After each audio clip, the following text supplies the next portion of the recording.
ఏమండి okay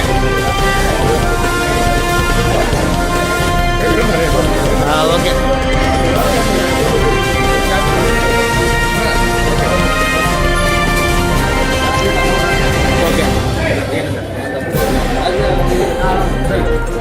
sir అవునా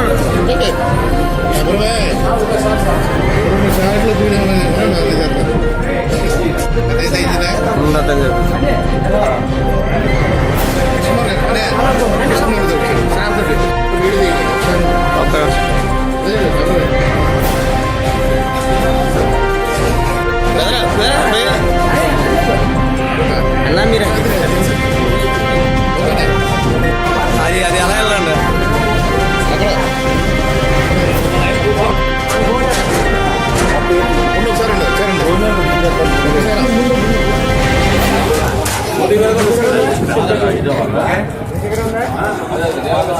చూడండి సార్ ఎలాగా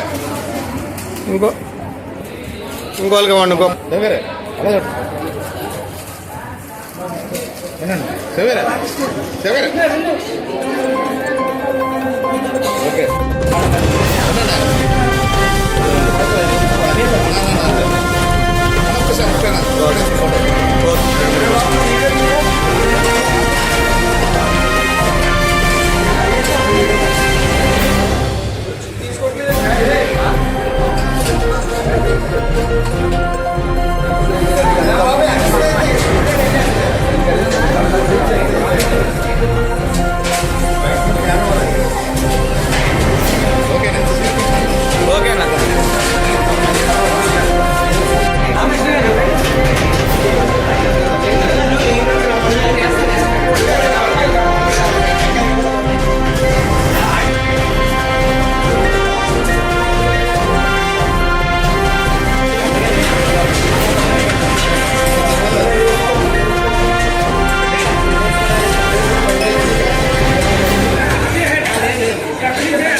కూటమి నాయకులతో కలిసి జగపతి బాబు పుట్టినరోజు జరుపుకోవటం చాలా సంతోషంగా ఉంది. జగపతి బాబు గారి యొక్క 63వ జన్మదినోత్సవం ఈరోజు ఆనంద నిలయంలో బాలబాలికలకి పండ్లు పంపిణీ ద్వారా జరుపుకోవటం చాలా సంతోషదాయకమైన విషయం. నాయకుడిగా ప్రతి నాయకుడిగా కూడా చిత్రాల్లో రాణించి హీరోగా ఎంత రాణించారో విలన్ పాత్రలో కూడా అంతకు మించి ఆయన యొక్క ప్రతిభని చాటి ఈ రోజున తెలుగు ఇండస్ట్రీలో ఏకైక ప్రతినాయకుడిగా ఉన్నటువంటి జగపతి బాబు గారికి 63వ జన్మదినం జరుపుకుంటున్నాం. గత శివ 30-35 ఏళ్ల క్రితం కూడా ఆయన జగపతి బాబు దాంట్లో దేంట్లో ఏదో తీసుకొచ్చి అందులో పెట్టాడు. బీజేపీలో ఉండగా జరిపింది.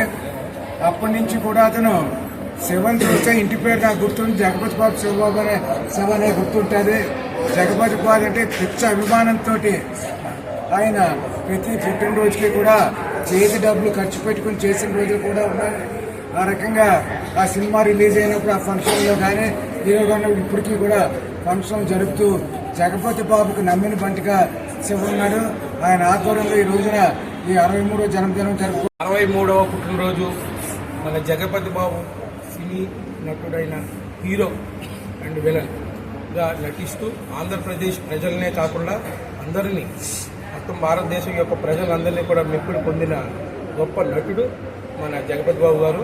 అటువంటి నటుడికి మరి ఇటువంటి వీరాభిమానులు మన శివ కానీ మన గబ్బర్ కానీ అలాగే ఎన్నో సంవత్సరాల నుంచి, ఇప్పుడు శివ నాకు ఎప్పటి నుంచో నాకు ఫ్రెండ్, ఎన్నో సంవత్సరాల నుంచి ఉన్నా లేకపోయినా తన చిన్న వ్యాపారం చేసుకుంటున్నా కూడా ఏ రోజు ఆయన పుట్టినరోజుని ఎంతో ఘనంగా ఇలాగే పార్టీ యొక్క నాయకుల్ని అలాగే ప్రముఖ వ్యక్తులందరినీ, కాకినాడ వ్యక్తులందరినీ పిలిచి ఏదన్నా అంటే ఒక పుట్టినరోజు చాలా మంది ఏదైనా పెద్ద పెద్ద వాళ్ళతో జరుపుకుంటుంటారు. కానీ శివ ఏంటంటే ఎప్పుడూ కూడా పేద ప్రజలకు అన్నదానం రూపాన ఇలాగే లేకపోతే ఆనంద నిలయంలో ఇలా పేద ప్రజలు అలా అనాథ పిల్లల మధ్యన జరుపుకోవడం ఎన్నోసార్లు నేను చూస్తూ ఉన్నాను. ఇటువంటి మంచి కార్యక్రమాలు మరి ఇటువంటి పుట్టినరోజులను ఇటువంటి కార్యక్రమాలను ఇలాంటి పిల్లల మధ్యన జరుపుకోవడం చాలా ఆనందదాయకం. వాటికి మమ్మల్ని పిలిచి మమ్మల్ని పిలవడం